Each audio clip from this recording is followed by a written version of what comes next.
Hi అందరికీ ఈరోజు hands stitching ఎలా చేయాలో చూపిస్తాను. ముందుగా మెయిన్ క్లాత్ని ఇలా పెట్టుకొని దానిపైనుండి లైనింగ్ వేసి ఒక కుట్టు వేసుకోవాలి. 1/2 ఇంచ్ గ్యాప్తో కుట్టు వేసుకోవాలి.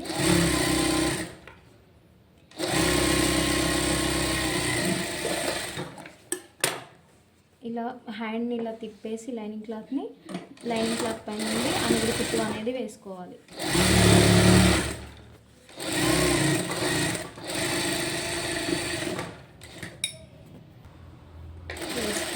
ఇలా వేసుకున్నాక ఈ హ్యాండ్ అనేది ఇలా తిప్పేసి చుట్టూ కుట్టు వేసుకుంటూ రావాలి.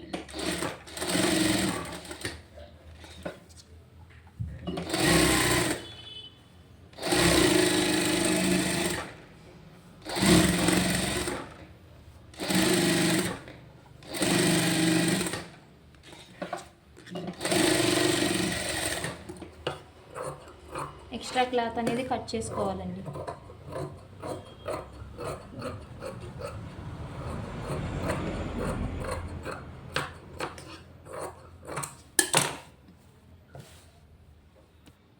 Okay, thank you.